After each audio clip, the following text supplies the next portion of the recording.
Good morning, good evening, good afternoon. My name is Staff Sergeant Samuel Crow with the North Dakota National Guard's Public Affairs Office, and I'm here with somebody very special today. Heather Call, how you doing today? Hi, doing well, thank you. A little rainy out, but good for a Friday. Oh, right, exactly. Well, and this is like that time of the summer where, April showers bring May flowers. So I'm wanting my grass a little bit greener this year. So I really appreciate you being here, Heather. Could you tell me what you do for the North Dakota National Guard? Yeah, so I am the Director of Psychological Health with the State Surgeon's Office. So that's on the civilian side, and then also an enlisted soldier in the Guard as well. Oh, fantastic. So a little bit about the job that you do at the State Surgeon's Office. It looks like you have quite an extensive career in social work, medical stuff. Going to now, from the beginning, how do you feel about the progression from starting off at Sanford to now working here? Yeah, it's definitely different. It's quite the change. I think just working for a bigger corporation in the medical piece of things. I've always kind of had someone to help me, guide me along with stuff, and now I'm the director. You're like, the person. I do it. I'm like, wait, do I phone a friend? Like, who do I call right now? So there was actually a joke, like right when I started at the State Surgeon's Office, one of the case managers gave me a release of information, and I kind of looked at her. I was like, oh, thanks. Like, what do I do with this? Like, I didn't know. And she looked at me. She's like, well, you just need to fax it. And I was like, oh, yeah, okay. Like, I can do that, right? So what I presumed to be like a 2-in-1 fax machine copier, because it looks exactly like the ones at Sanford. I was like, oh, cool, okay. So I go over there, and I don't see any numbers on the screen, and I'm flipping through stuff, and so I asked the guy in the office next to me. I was like, hey, Kevin, like how do you work this thing? I was like, do you dial 9 to get out? And he's like, well, what are you trying to do? And I was like, I gotta fax this ROI.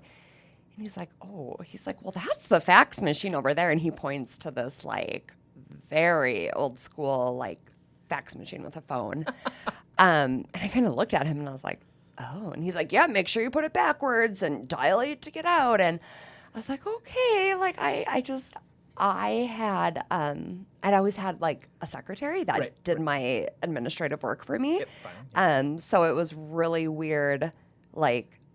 Oh, I'm going to do that now, which I love. It's totally fine. It's great. a little more in person with it, yeah. Yeah. Well, that's kind of the one thing. It almost reminds me of, if anyone's watching the Fallout series, I don't know if you know anything about that, but that came out. So super prehistoric, all these pieces of old equipment. I'm a millennial, I get it. You look at a fax machine, you're like, how do that work? You start sounding like Yoda almost. But that's awesome, actually. Well, and it kind of brings into this thing, how much full-timers in the Guard actually do, or soldiers in general. What in the civilian sector, there are many 1, 2, 3s, and 4s of people that are doing tiny little detailed things to make this overarching goal or process easier. Yeah. And in the military, it's nope, you're it. Absolutely. Yeah, and you do it all. Well, right, and I think that's and kind of what you said with people that you call on, phone a friends, etc.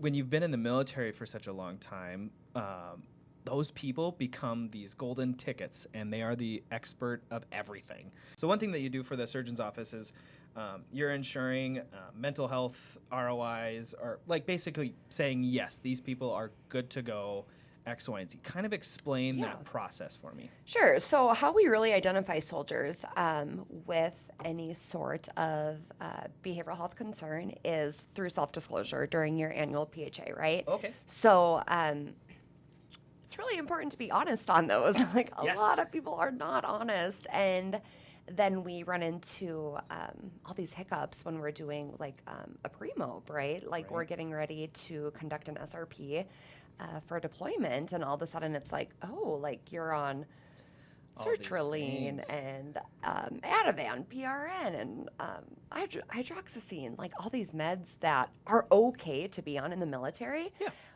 But we just need to know about it. And I think that's where most people are I'm not going to self-disclose this. Right.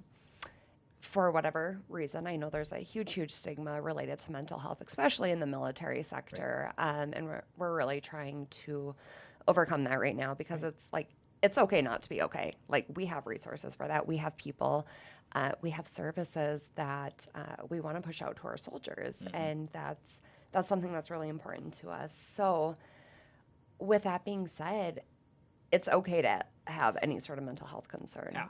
We just want to track that. So what that would look like then is you come through your PHA and maybe you say, yeah, I've been seeing my like PCP for anxiety, maybe like an adjustment disorder, some depressive symptoms, whatever it may be. We would ask you to sign a release of information, and we would obtain those records from your medical provider. And then if you're engaged in any type of therapy or like psychology, psychiatry, we also would ask for a release for that. And the reason we do that is so we can just track your progress. Like, okay, let's say we started this journey in January. How were we in January compared to May or compared to June?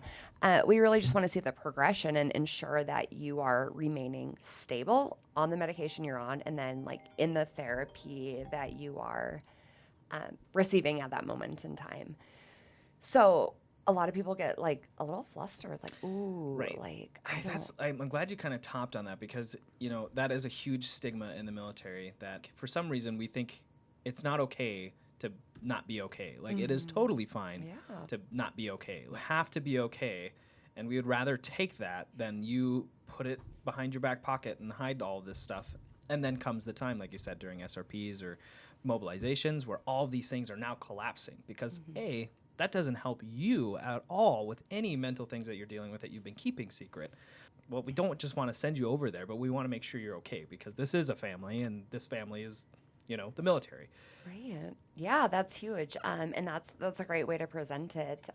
And really just trying to get some of that buy-in too. I think that's important, like, because we are moving in a direction, just societal even is moving in that direction where a lot more people are aware of the importance of mental health. Like, we're looking at like the holistic body now, right? Like mind, body, soul, not just well, I have diabetes, so I take insulin, right? Like that would be the body piece of it. Well, if we have mental health concerns, we might need medicine to help with that too, right? To help those neurotransmitters and create more endorphins within the brain. Whereas people struggle to look at mental health like that, right? So I always let my, former patients, now soldiers, know that like when we're looking at mental health, we're really looking at just healing whatever it is that needs to be healed, right? Like, so if you had a heart condition, would you follow up with cardiology? Would you take your medication as prescribed? And it's always like, well, yeah. I'm like, if you had asthma, would you use your inhaler? Yes. If you had diabetes, would you take your insulin? Yeah. Same it's like, concept. hey, yeah. Same so concept. Why are we not seeking help for our mental health, right? Absolutely, same concept. And that's what really just putting it into a different perspective sometimes can be really helpful for people. Right. And I guess you pointed on something. So like society, right, is ever changing. So like newer generations and newer ideas, so the people that you and I grew up with are much more, I guess, the general concept is they're much more hard exterior. They're very private. They don't let things kind of slide out. But this younger generation, they're a lot more open about things, and it's not considered a problem, or, we don't consider it to be, I don't know, you could say a big deal to let our concerns go out the wayside or anything like that. So I guess in that, what I'm saying is when you face those kind of, or the stigma that you're saying that it's, people aren't okay with not being okay. You know what I mean? Is that something you see more in the people that have been serving for a long time in the Guard, or more prevalent with even younger kids? Because even in that's my general thought. Yeah, I think it's really hit or miss, and it depends like individually on the person too, right? Like what their views are on mental health. But I would absolutely agree in the sense that we have 3 generations in the military right now, right? We have crazy. Yeah. So when you look at the differences in individuals from each of those generations, we're going to have different outlooks and perspectives just based on how we were raised as kids, right? And like our life perspectives that have shaped our views and thoughts of things. So I would say yes, in a sense that we see maybe a bit more resistance from the older population. Right. And primarily I just think that's because of that stigma that was really like associated with mental health during their younger ages, and Right. that's just something that sticks with you. So I get it. Like, it makes sense, but we want to work on kind of reversing that. And Right. And it's awesome to know that, like, we as an organization have that, and it's considered a positive thing in the organization. And I love that, because as somebody that is actually, like, go to therapy if you need to, whether that's spiritual fitness or talking to a therapist. However you take care of your mind, body is how you do it. But for somebody that's like, especially in a younger generation, I'll even put on, because like you said, each generation has a different trigger for all these different mental things. So like as a younger person, they may not have had the same growing up. So like the importance of changing an oil or changing a tire, or how to change a tire, how to make food, cook food, because Uber's a thing, right? Right. You know, so a lot of the trends, and I even faced this myself. I mean, I moved out of the parents' basement when I was like 20 or something, and I was like, oh my gosh, this is my house, this is what I'm doing, what am I doing? Right. And that becomes a stressor. So like, we talk about the military having 3 generations of, you know, different upbringings and backgrounds, and just different, I guess you could say, factors that have affected their mental health as well as their physical health over the years. The old generation, you got post 9/11 vets, you know, GWAT vets, etc. In younger generations, they're in that social media thing, and they may have been an influencer, and now they're, or whatever the case may be. So that's really important to realize that, like, regardless of what you come from, like, get it fixed, because we care about it. We have a whole department for it. So might as well use it. Absolutely, yeah. And I mean, I think that's a big thing to push out too, is that if you come to our department, right? If you come see me, and then I have my cohort in Fargo, Ann Stark, which a lot of people know her. She's been with the Guard forever. She's great. She is a great resource to serve the soldiers kind of out in the eastern side of the state. So we're trying to break things up now, and we both have different job duties that we do. But I think at the heart of that is to see the soldiers and to serve the soldiers and their families, whether that's providing some of that stabilization care to them, making those referrals, helping them to understand, oh, hey, I have this insurance, like, what therapists are maybe in network with me, or this is my big trigger problem, and, you know, I've tried therapy, it just hasn't been helpful. Like, really looking at the logistics of that, because talk therapy isn't for everyone. We might need to focus more on maybe some trauma that we've had in our past, or triggers associated with, you know, depressive symptoms or anxious symptoms, or maybe post-traumatic stress disorder. So just cognitive behavioral therapy isn't for everyone. Right. And when you're not a therapist, you don't know that, right? So that's where, like, we are like, hey, come talk to us. You know, therapy may not have been working because the right modality wasn't being used to treat the presenting symptoms. Right. And I never even thought of that, because that's, I mean, it's no different than like what you just said, like, come talk to me, we'll get you where you need to be, like, and we'll figure that out. It may take some time, but we'll get you there. Right. Let's figure it out so we can fix it. And same, it's that concept goes throughout the military too. I mean, you think about it. Oh, I'm the S1 person. I'm in charge of your administrative paperwork.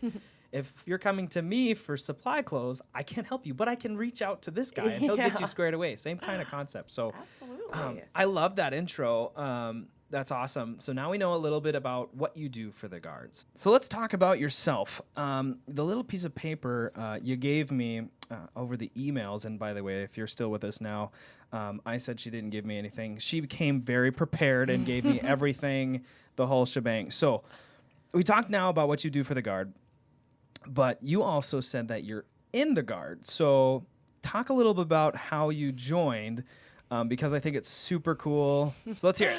Yeah, kind of a funny backstory to that. So never once was I like, you know, in high school, like, I'm going to join the Guard. I'm going to join the military in any way, shape, or form. Really didn't know what I wanted to do, which my mom talked me into going to BSc, because that's just what you do when you don't know what you want to do, right? And you're from Bismarck. So, I just lived in the basement for free, and I was going to go to BSc. So, super fun senior year. All my friends and I just lived life to the fullest. And then it was like the greatest summer, right? And here comes August, and I was totally unprepared for all my friends leaving. They all went to either UND, NDSU, and it just kind of hit me. I was like, oh my gosh, like, I'm all by myself. What am I doing? Living in my mom's basement. Like, what am I doing with my life? So I did a semester of school, and I just like, I didn't know what to expect in college. I felt like I was retaking high school again. I was like, man, this kind of sucks. Like 4 more years of this. And I was like, I don't even know what I want to do. And you're paying for it. I know. I was like, this is awful. And then that was such a headache, like doing all that FAFSA stuff. Oh my goodness. It's a miracle I made it through college after that. But so I'm like sitting at home. I was doing homework one afternoon, and I had the TV just playing in the background, and like this commercial came on for the Guard, and I was like, whoa. I was like, that looks so fun. They were like, I don't know, like army crawling under ropes, and they were all muddy, and I was like, that looks really fun, like cool. So I was like, who do I know in the Guard? So my friend Greg, he's still in the Guard. At the time, he just was the first one that popped to mind. So I sent him a text. I was like, hey, like, I want to join the Guard. Can you hook me up? Like, what do I need to do? And his response was just all these ha-has. And I was like, like, maybe I don't want to do this. Right. But then I was like, like, no, I'm not going to be underestimated in this. So Greg took me up to the recruiter. At the time, it was Jesse Klein. He was up. Oh, no way. Yeah. I used to work with Jesse. Yeah, I see him at the gym very often. If you ever want to, like, see him, he's down at the gym at the Armory. Heck yeah. 2 to 3 days a week, yeah. Even retired, he's still working out. Yeah, I love he that. is, yeah. Love that. So he, at the time, had an office, and I don't know if that's still a thing for recruiters or not, but he had an office set up in BSC. Okay. And both Greg and I were going to BSC at the time, so we went up there, and he introduced me to Jesse, and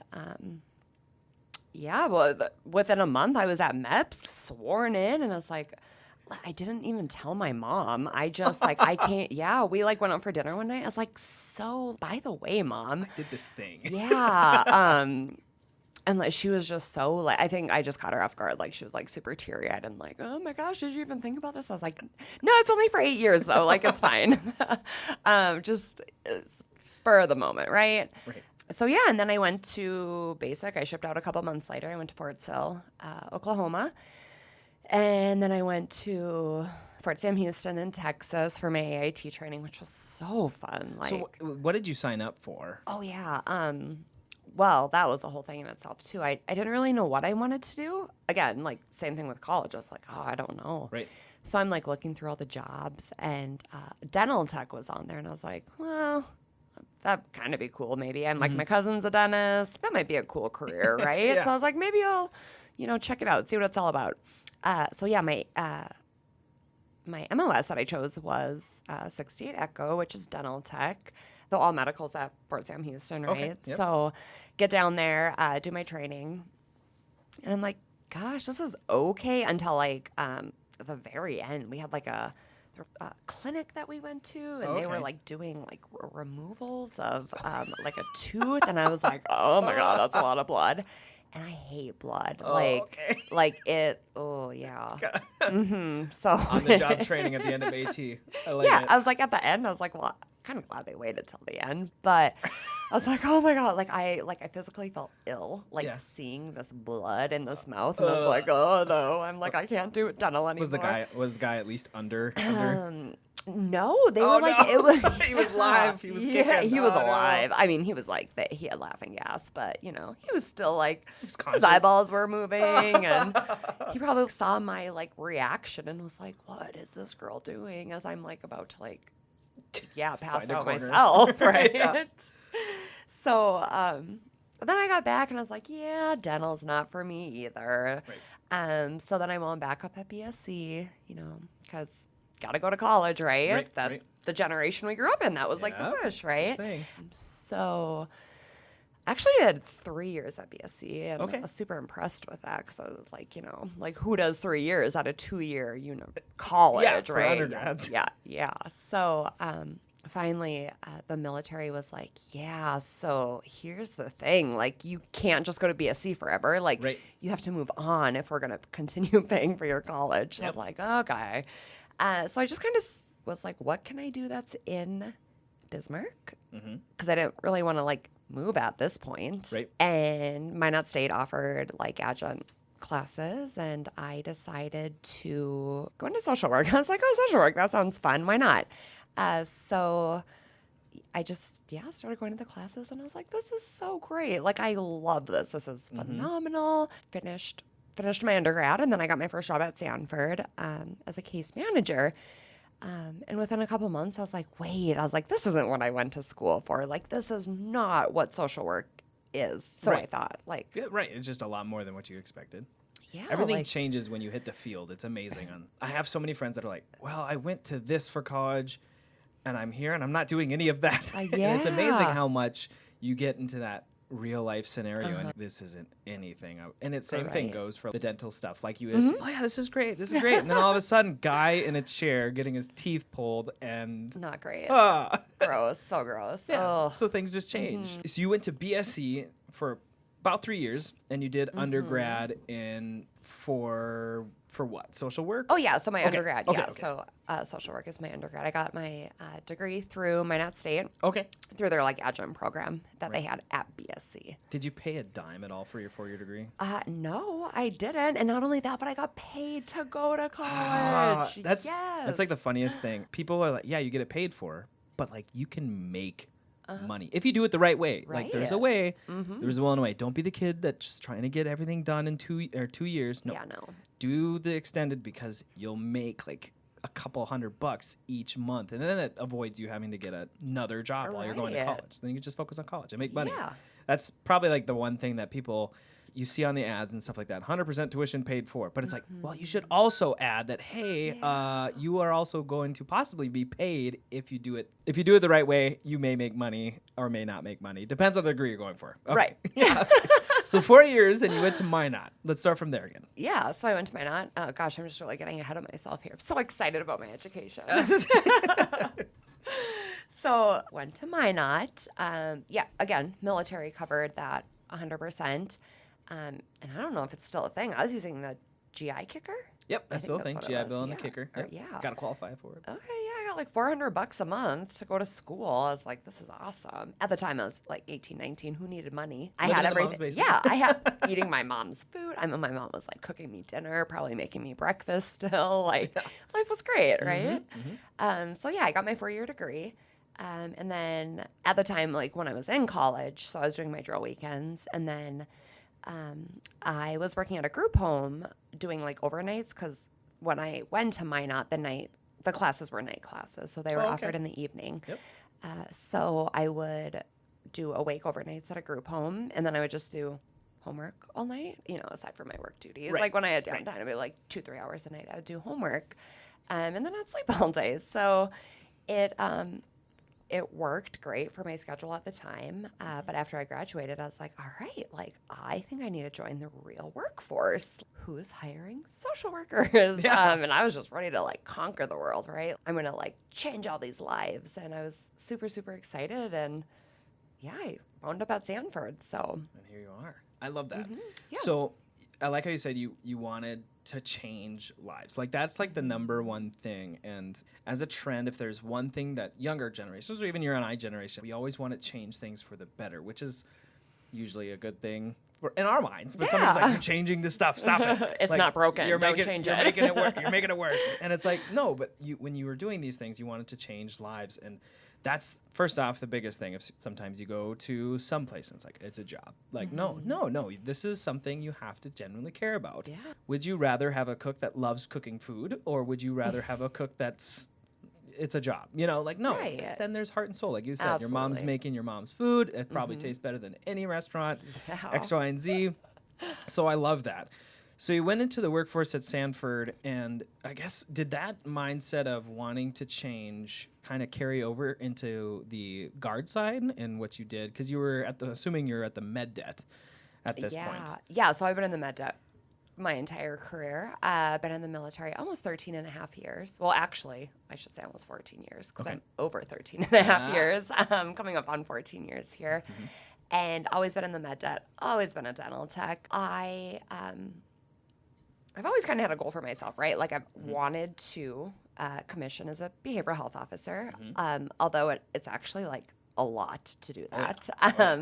So I was like, I got to get my master's in order to accomplish this, right? So eventually later on in life, I went back to school, I got my master's. But then it was like, after you get your master's, you actually need your clinical license because the DoD doesn't recognize like not undergrad, but it's your entry level social work. So that would be like a LMSW, which is a licensed master social worker, is what everyone graduates with. Okay.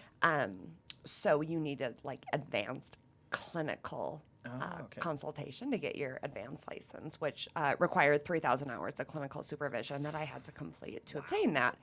Wow. Yeah, so the DoD only recognizes my credentials within the realm of the military setting. So, Gotcha. That's interesting. Yeah. Okay. Which I had no idea, right? I was like, I'm going to commission. Like, this has been my goal since forever. Mm-hmm. But in order to do that, then I had to go to grad school for 2 years. And then I had to get a job where I actually was doing therapy. And then I had to find a supervisor for 3,000 hours. And then, so that took an extensive amount of time. Oh, yeah.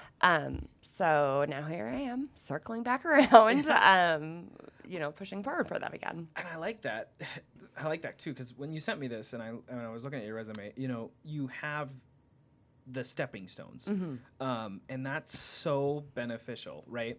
It's like, it goes back to what we were saying with like cooks, somebody who loves it, somebody who doesn't. Mm-hmm. Like if you have somebody that's been the person on the ground and then you have them at the person at the next level where now they're administrating and helping the younger people or the secretary do whatever. Like you said, you didn't have a secretary here, but you did in the civilian side. Yeah.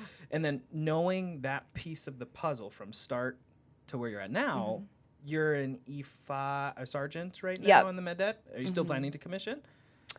Well, yes. So there's just a lot of like moving pieces to it. But yeah, I'm going to start working on my packet. Yeah. Well, but again, it goes into it. You're now at this stage where you're finally reaching that beginning of that end goal, which is your temporary goal to submit a packet, get forward, to eventually become this licensed social work for the military as an officer. Yes. And that's fantastic. And knowing that, being able to spend what I would assume 10 years of continuing education alongside of doing continuing education since you're in E5, you went to NCOES. So like you being involved on the outside growth of social work and how that looks, but then also on the military side, you've been in the military now for 10 years and you're getting that start to finish, like this is what it's looking like. And now where you're at, where it's like, oh, okay, so these things transfer over, but these things don't transfer. So now you're getting this, holistic body stuff. It's now coming into the guard on a employment side where it's like we want everything. Right. So it's super cool to have somebody that's like here and talking about like, oh, well, yeah.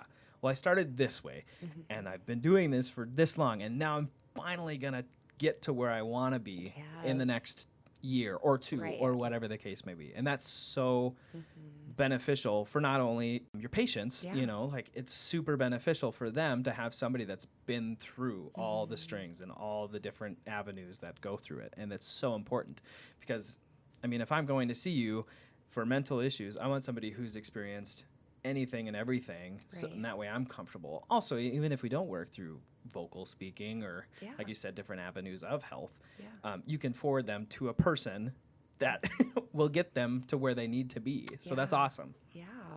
Well, I appreciate that. I mean, it certainly has been a long journey. I've had to make a lot of sacrifices in the sense of like maybe not going forward with certain schools for the military because I've been focused very much on my civilian career and knowing that if I take a month and a half away from that sets me back even farther from my clinical supervision. And there have just been so many pieces that have kind of been moving within the whole process to get to where I am today. And it's been a work in progress. And it's kind of a surreal feeling to be like, wow, I'm finally coming towards the end of that. And then starting like yet a new career, almost like a new path. 100%, yeah. So and kind of like what I was saying, we were talking about the photo I have on my wall of the rock group that I was with for 8 years, and then all of a sudden it's like new thing. Yeah. And then it's the most challenging thing, but it is probably the most rewarding thing to realize that, okay, chapter 1. I mean, what's your favorite book? Oh my gosh, I don't read. Oh, okay. I did buy a book recently. I went to PEC at a training down in Arkansas, and I bought a book. At the airport. I haven't read it yet, though, so it's still on my nightstand. Well, that's all right. Again, it goes to the generation thing. Like, our parents read books. Yeah. We watched movies. I know, like, right? if you watch, if you're a Star Wars fan or whatever series fan you're a fan of, it's like, oh, that was it? No. Here's episode 2, or here's the sequel, the prequel, whatever the case may be. Yeah. It's that feeling of just like, Right. this was awesome. And then all of a sudden we're getting into this next chapter and what's going to bring us to this next part because, 10 years from now, or however many years you continue doing this, Right. everything will change and it will be better. Yes. I think. And that's fantastic. So it's again, it's just super cool to hear your story on how you kind of started. You didn't know what to do. And then, now you're at this point where you've taken every single job and you make it work. And because now the benefit with that is I know how I'm going to react to this the next time. Mm-hmm. And these are things that, and it kind of, we're going back into that mental health thing that a lot of people don't get going to, when you're a young kid and you're going through school and you're doing the things you're supposed to do, right? Everyone knows what they're supposed to do, hopefully. And then they get out on their own and then it's like, how do I do this? And you have big things that help you with that. Support people, like you said, phone a friend or anything like that. What were kind of the things that helped you to stay on this path to where you're at now? Any big figures in the military, any big figures on the civilian side, people that have just kind of rooted for you over the years? Yeah. So I would say one of my biggest, I still go back to my supervisor, my boss. She was the director of social services at Sanford when I first started there. And I was just in such disbelief someone hired me, like a new grad, not that, like, because I was a new grad, right? Like, I was like, oh, really? I have, like, no experience. And I just remember being in my interview. You trust me? I know. I was like, wow, this Everything's is so burning and I'm cool. here. I know. I got it, guys. I got it. It's fine. So I was just so like, wow, like this is so cool. And I was young. I was like, what, 21, 22. So Maggie's been a big influential support within my life. She kind of like molded me, and he's the one that really pushed me to go back to school and get my master's degree, which Sanford paid for my master's. Oh, sick. Yes. So that was Maggie's thing. She was like, Heather, like, why are you not going to school? Like, Sanford's going to pay for this. And I was like, I don't know, because like I have an 18-month-old at home. I'm planning my wedding. I'm working full time. Like, I have like adult responsibilities. Like, when am I going to do homework? When am I going to fit any of this in?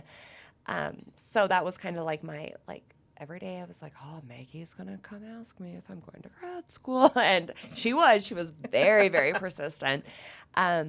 So finally one day I was like, you know what? Like, I'm going to do it. I'm going to submit my application today. And I did. I applied to a couple different schools, and then I had to decide where I wanted to go to. I was accepted at both UND and then FSU, which is Florida State University. Yeah. Go Seminoles, right? So I took her up on that, and I went back to school at the Grace of Maggie. So she really played a big part of my life and my, professional life moving forward to get me to where I needed to be. And aside from that, like family, right? Like family's always Your mom's no longer crying that Yes. you joined. She's probably actually happy I that know, you're right? in now. It's amazing how that changes.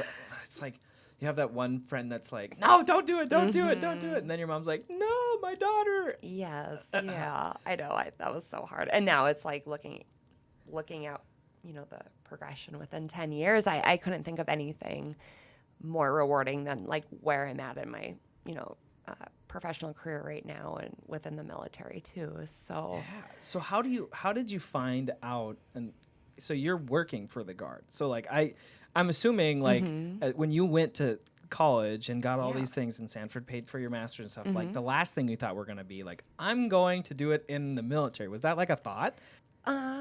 Right before I went back to get my master's, like that was always my goal. Like I always wanted to do something in the military. Like it's always been something that's super important to me. And I just remember being at like AIT more or less, hearing of these soldiers like just struggling with stuff. And I was like, oh my gosh, like, are you like, you should get help for that. The responses would be like, well, why would I do that? And I'm like, well, why wouldn't you do that? I'm just like, totally an Rhyme for the optimist reason about on this. everything. Yeah. Right. Like, well, like, why are you thinking so negative about that? I was like, if we thought this way. So I feel like I've always kind of just had that like positive brain where, like, hey, like anything can be achieved if we're resilient, if we have the skills, if we know what we need to do. And I grew up in a house where my dad passed away when I was younger, and it was my mom that raised me, and she just very much had like that positive outlook on life. And I feel like I kind of just, a lot of those have been engraved in me since I was like young. Like, you just reshape Restructure, yeah. Survive. It's the survive mentality. It's like when you ask people, like when people wonder how cavemen like lived back then, it's like, well, they had to survive, so they had to change. And like you're saying with society today, and I love that we got to this little lineage. It's like, again, every factor is different with each individual person. So figuring out what helps us shoot that straight and narrow path and get us to that end goal, that's awesome. So you're now working with the Guard full time, and you're now about to take that next step in the officer realm, hopefully soon. I guess the one question I have, and the only reason why I bring this up is online, there's a lot of just negative stereotypes about like, like everyone in the military's got social issues, or they're emotionally distant, or X, Y, and Z, and not dissuading that isn't a thing, but we all know media, it depending on what you listen to, the algorithm will catch it, and you're constantly being fed this. So knowing that factor, and then on the real side now working for the Guard, what are some of the myths that you see or that you know of that like directly affect us as the Guard? Well, I think in general, like, we just have this idea that like, what do we do at basic? Like, what do military people do when they go to basic, right? Like, the point is to mold you into something that the military wants, almost. Like, I think that's, a lot of people think that, right? And in a sense, it's true that we're kind of programming you to think a certain way. And I think... Yeah, the civilian to soldier aspect. Yeah, right. So I think that is the, like, starting point where some of those myths are kind of created from the people that are in that situation. But, like, we're still our own person. Right. That's the most... I'm glad you... Yeah, 'cause anyone comes back from basic training and then their friends are like, you're different. Yeah. No, I may be a little bit more real with you. And that goes into like the factors that we were talking about where, everyone's got different things that affect them as a person. Your friend from 10 years or however many years ago when you went to high school together and you had never seen or done anything outside of that circle, bubble, school, goes into the real life sector and opinions change, things change, health changes all the time.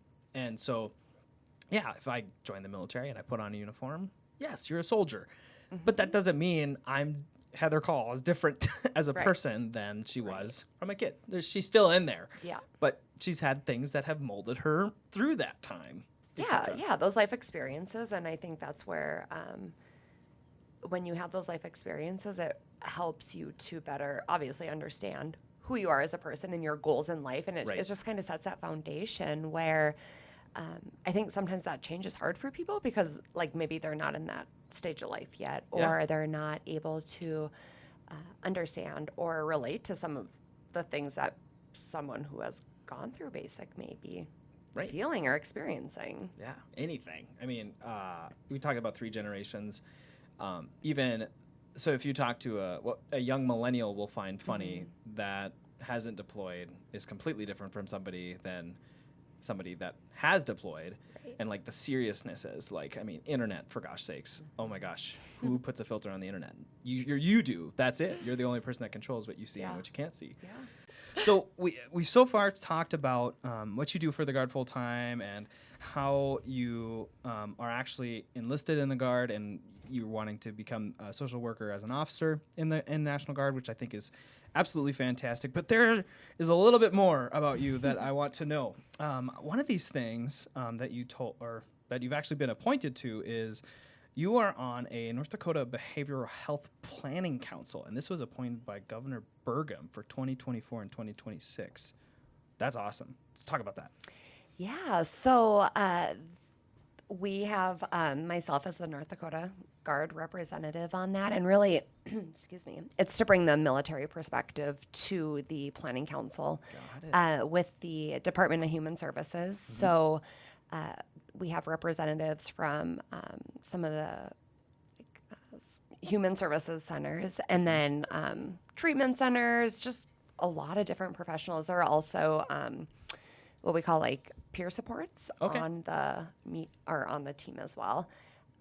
So really, like, what our goal is to do at these meetings is to review all the resources that we have in North Dakota. So historically it was like 211. Now we're moving to 988.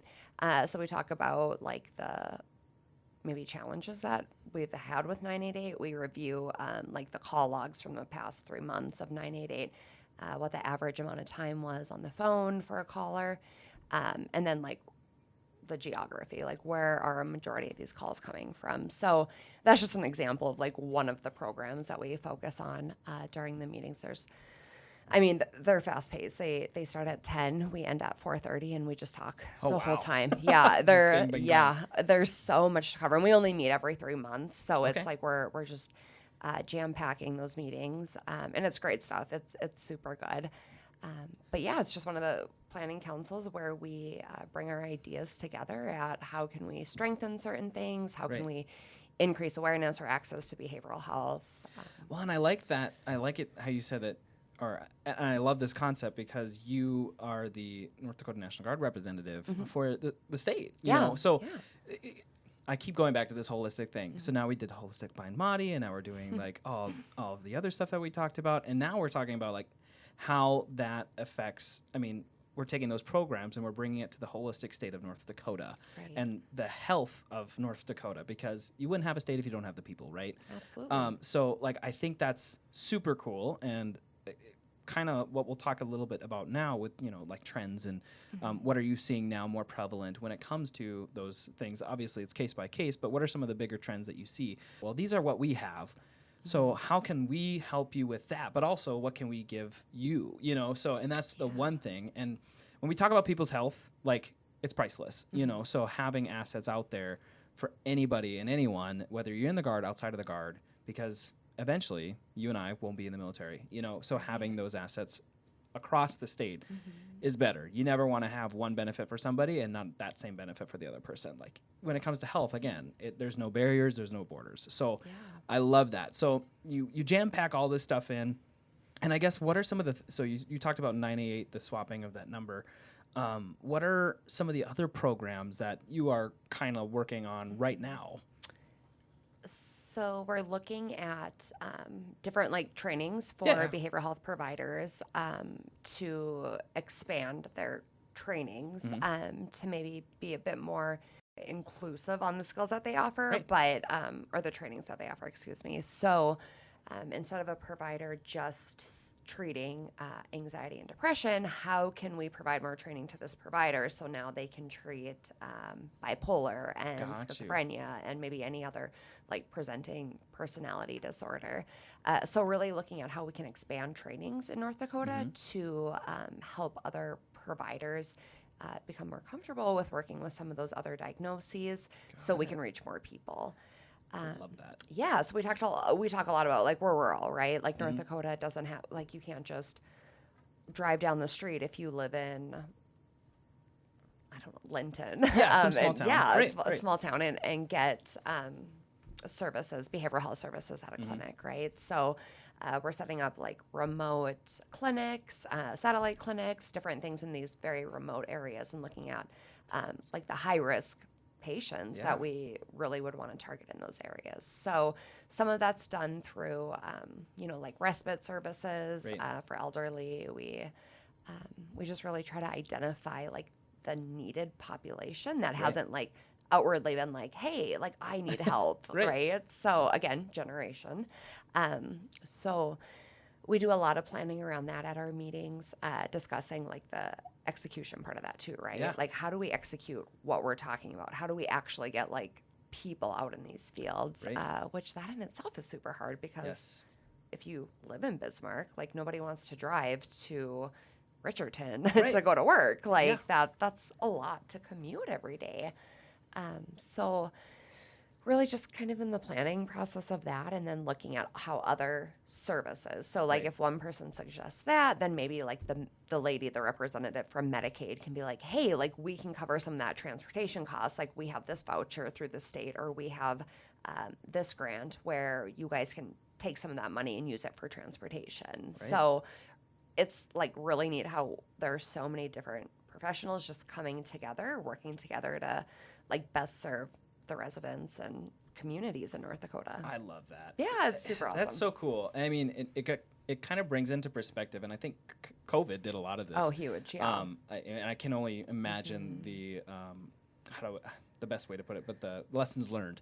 The lessons learned from COVID affect us now more than anything. I mean, virtual anything is, I mean, oh my gosh, there's so many different avenues virtually to do it. And it's really cool to see how the state of North Dakota jointly as a whole, you know, the Guard, the Medicaid, the Sanfords, or whoever's a part of this council is working together to really broaden that out. And that's just super cool. So having you being on that team is just a huge benefit. So that being said, when you're in these meetings, you're getting all these different informations, and maybe you don't talk about this too much there, but what are some of kind of the trends that you see when it comes to social health or any of these things? Like, what are some of the things that you notice happening with the younger communities or in general at all? I mean, so we talked a little bit about social media and how that kind of affects do you see a lot of that carrying over to the health side? Is it the workload stuff? What are some of the big things that trending wise that you see in our community? So I think everything honestly really was well, I don't think I know. We know within the mental health profession that everything was very much exacerbated by COVID, right? So all of a sudden we would be in social interaction with people on a daily basis in the office, at school, and then we're just like put into isolation. We're like taken away from everybody. We don't have that face-to-face interaction. So that's definitely where we saw that spike within the mental health, right? So now that we're definitely on the backside of that, we're making progress. We are taking more precautions when we're, engaging with the medical realm of COVID, right? Because we've just learned so much from it, like you said earlier. So I think one of the big things that we're working on now within that behavioral health piece is like, how do we help all these people that were affected by COVID? Oh, right. Post-COVID. Yeah. Right. 100%. So I think a lot of our meetings and a lot of what we talk about is centered around that. Like all of a sudden we have an influx of all these people that need psychiatry services. Right. But we only have, in Bismarck, we only have 2, well, at Sanford, so 3 in total. We have 3 child psychiatrists. Right. So now if you want to bring your child in to get med management, like we're looking at a 6-month wait, which is not conducive. So like in our meetings, we talk about how can we train PCPs to be more comfortable with prescribing meds to treat the mental health in addition with therapy. But then we run into the same issue with therapists as well within our community. So I think just kind of trailing off of that is COVID, right, exacerbated everything. And we're trying to we're still picking up the pieces of that. But I think we're doing a really good job at getting ahead of the mental health piece of that and saying, hey, we know that this is probably how you felt during this time, and it's okay to ask for help, and it's okay to get those services. But now we don't have the services to provide, the infrastructure which is built up. Do you find that as and like I said, we talked a little bit about bigger cities, and you kind of even said it, these smaller towns don't have that access. Do you think that, or is North Dakota as a whole hiring a lot of social work in North Dakota? I mean, is there a field for this particular trade? Yeah, so to be a therapist, you have to be either a clinical social worker, a psychologist, or an LPC, so licensed professional counselor. So I think in general, it's a high burnout career, right? So people might come into the field for 2 to 3 years, give what they can, and then they end up leaving the field. So we're kind of constantly in this evolving wax cycle. on, wax off. Where we're like bringing new people into the profession, which is great. We need those people. But then like if you have a super complex medical diagnoses or for your, mental health, you're likely going to want someone with a bit more experience to treat 100%. that, Yep. right? So then we're still not like filling that void and gap of what we need for mental health providers because of that. So I think it's just so evolving, and it's always something more enticing out there, Right. which people always go after, right? Yeah, well, and the same thing goes, like with you in your career. You've done the clinical, or you from the top to bottom. There's always something to progress to. Yeah, But having that reservoir to pick from, it's no different than the military when COVID Right. greatly and drastically gosh, yeah. affected. Drastically affected recruiting efforts. Recruiters couldn't get into schools, so there goes their picking pool of that perfect candidate, 18 fit, whatever, etc. So recruiting numbers go down, and it happens all over the place because now everyone's working virtually. So I think when you guys are planning these things and stuff like that, that's super beneficial that you're taking on that. Okay, how do I virtually get to these small towns? How do I virtually get to these places that I can't be? How can I get my trained professionals to be there for these other people? And I think as that grows, you'll get a larger picking pot for people that are, maybe had gone to Florida State and are wanting a job in this. And hey, come to North Dakota because this is an offer field, etc. So I think that's awesome. So the trades So that was one thing with COVID. Are there any big or other things that you've noticed? I mean, face-to-face interaction is something that I've noticed. The funny thing is, in the military, we went virtual for a lot of stuff, but we were still doing a lot of face-to-face things because, we were in charge of COVID operations. So we were still working Right. with the community. So it affected us in a way we would have to change the process of doing things for the most part when it comes to pay logs, etc. But what are some other things that you've noticed besides or like outside of COVID? Now that you're kind of out of this influx and you're kind of picking up with the trails, is there any other trend that you're noticing? Somebody's constantly posting on Twitter and it's really affecting me or... Well, social media, oh my gosh, that's huge, right? Actually, apparently you can just go on social media and find a therapist. Like it's that easy to go on Instagram and, get all these like great tips of how to cure yourself, which we don't recommend. Not great. But I think that's where, when you go on any social media platform, Right. people will be like, do you feel this way? Do you feel that way? Do you struggle with this? If you answered yes to these three questions, you have depression. And I think we're in this era where so many people are letting things define them, right? Right. Like, oh, I have all those things that this person said, so I have depression, right? So like you're self-diagnosing in a sense. Yes, that's huge. And we kind of self-align with that then, right? Like Right. we identify that, oh yeah, I'm just like, that's why I'm always so sad is I'm depressed. And then we just like, we're fixated on that. Like that's all we're thinking about is like, we're depressed now. Yeah, and you're never getting fixed because that's crazy. That's I our didn't even think of outlook. that. Yeah. Yeah, self-diagnosing. It's huge. Wow. Like I mean, prior to this role, I did school-based mental health. I was contracted through Sanford, so I worked at Legacy High School. Very interesting. Yeah. The high school scene these days compared to when I went to high school. Yeah. Very interesting.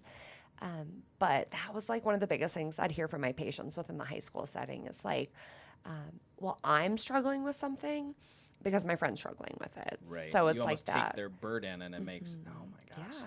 Which like secondary trauma is a Oh, thing, it's a thing, 100%. right? But like at what point are we able to recognize like, Right. is this me or is this their feelings? Like what's going on here? And I think sometimes that like confusion leads to like self-doubt, Right. questioning, low self-esteem, lack of motivation because of Right. that too. And it's like this continuous cycle that you're just like investing so much energy into this that you do feel defeated. You feel like, I don't know if I can make it through the day. And then the thought of like taking on tomorrow is so defeating. And it's just Right. like this vicious cycle that we find ourselves in that we can't really get out of because of where our thoughts are. Right. Yeah. Seeking proper help is like the biggest thing. I think it's no different than like we call it YouTube degrees now. I mean, right? Everyone's Yeah. got one. If you want to be a photographer or if you want to be a engineer, you can watch a bunch of YouTube. Like, that's great. And it's awesome if it ends up working, and that's a little bit different than obviously mental health, but the same rule in a sense applies. That just because you know how to do these things doesn't mean you're the person to do it. So, and there are some actual legit people on YouTube, I'm sure, that actually are, but they're not working directly for you. They're directing for a massive group. And in this setting, like you're saying, with your job specifically, your patients are individually based. Like, each case is a different case. Bob Dylan is not going to be the same as Jane Doe, and Jane Doe is going to have different triggers than Bob Dylan, vice versa. And to like realize that it's no different than you as the licensed person. If you're going to be the doctor or the whatever for this person, like that, you being able to like say, okay, how do I approach this and this and this and this? That can't affect you. So the same kind of concept / rules apply in yourself in a sense. If their friend is what's making them depressed because they're depressed, that's not how it should work. Like somebody that is looking at from the outside that has no recollection of this thing, to take a look at this holistically from what you're saying is much better than somebody that you're constantly seeing every day. Because that's a huge thing. Oh my gosh, if the office is feeling negative or whatever, yes, there's those things that'll, like you said, secondary handoffs that'll affect you. But they don't define you, because you're not Bob Dylan and you're not Jane Doe. I kind of want to caveat back to the military in a sense. So you've been in for 14 years. How have you been able to assist and affect people's lives on the full-time side and on the part-time side within your own unit? Gosh, that's such a big question. I'm sorry. I talk way too much. That's why we have a podcast. Funny. So on the civilian side, right? So Title V, come to work in my civilians every day. As the director of psychological health, I think the biggest thing is just helping people to know that there are those services, right? Like, I'm here, let's talk, and I'll answer those. Like, how is this going to affect my military career? Is this going to affect my security clearance? Like, all these things that people are concerned about. So I feel like that's like the biggest way is just stopping by and like, that's how I'm going to influence your decision, right? Like, whether or not we want to do this. They're very separate because when I'm at drill, I'm doing my job as a dental tech. And when I'm at work Monday through Friday, I'm doing my job as the director of psychological health. So I think just what I've heard from soldiers is that it's been nice to talk with someone who's a soldier that gets it, that understands some of that, and that can like be in the realm of, well, this is a concern of mine, which I can validate. Yeah, I get it. Like, I see how that's concerning, but let's look at it in this perspective, or let's look at it this way. And just having that person to bounce those ideas off of can be super helpful. So it's an interesting dynamic where I'm at, in the sense of in the med det, in the state surgeon's office, 2 separate jobs, but both like interacting with the same person, and that happens more than often, and then that's itself is his own trigger. Well, I love this. This was fantastic. Is there any last kind of things that you've been, or that you want to say, reach out on, anything that you would, any resources that we have out there that you want to make aware? Yeah, so Military One Source, that's kind of our go-to with a lot of different things. We know that the longer we wait, the longer the wait is to get in somewhere, right? So make the appointment now, like make the call, get on the waiting list, do what you have to do to take care of yourself, right? Like, we would never just let our body fail us. Like, if something hurt, if we broke our leg, we'd go to the ER. Like, we would fix it, right? And we have to be, cognizant that we're doing the same to our mind as well. It's important, especially as being a member of the military. We all need to be deployable. Like, that's our main objective, right? Is to serve. And part of that is your mental health, absolutely. So we need to ensure that we're doing the things that we need to do to be the best version of ourselves. We all have setbacks, right? We all have stressors, and the military understands that. And I think that's sometimes where soldiers kind of get hung up is, well, like I'm supposed to be tough. I'm supposed to like Right. get through this on my own. I'm supposed to be resilient because maybe I'm an MRT for my unit, so I should know how to do this and get through this. But that's not the case. You're still a person, and Right. people need help sometimes, right? So if you've been thinking about it, like just do it. Like Right. there's nothing that is going to be affected by going and talking to somebody.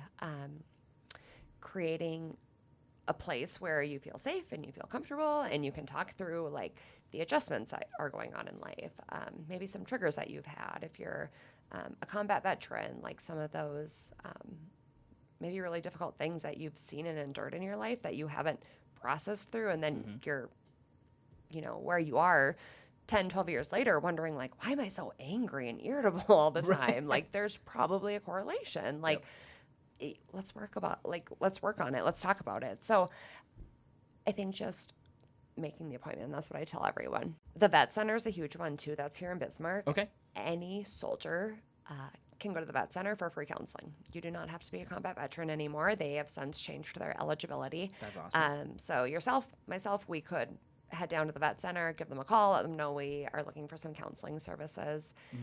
They have 3 providers there, and they're pretty timely at getting you in, and services are at no cost to you. So they don't bill insurances. We don't have to worry about any of that. If you're VA connected, there are also options to go through the VA. So Military One Source will help with helping you to find a provider that's Right. like in your network. And if the VA can't reach you for whatever reason, like if you want to do in person and there's no one available, then they contract with community providers to help you get to an in-person. Got it. So yeah, it just really is about that, like coordinating and then Right. finding other resources available. So I love it. yeah. Biggest thing too, if you or someone you know are struggling with suicidal thoughts, 988. You dial 1 right when you get on. That is for veterans, and it's a great resource. So Yes. take advantage of it. I love that. Yes. Love it, love it, love it, love it. 988 dial, and then press 1 if you're in need of immediate assistance, and then if you need any kind of extra help with finding a provider within your local area, you can find the Military One Source online for any of that, and then also the Veterans Center here will get you some free stuff like that. So free consultations. You're listening to this, know that helps out there. It's okay to not be okay. Heather, thank you so much for being here today. I know this is a super big ask. It's time to take out of your day. I'm sure you're always busy. But this is awesome. Thank you so much for being on. Of course, I appreciate it. Thank you. If you're listening online and you enjoyed the Guards podcast, feel free to give us a like or follow us on Facebook, Instagram, and YouTube. We don't just make a podcast. We take a lot of photos and make a lot of videos of soldiers and airmen doing awesome things within the state of North Dakota. And with that, we'll catch you next time.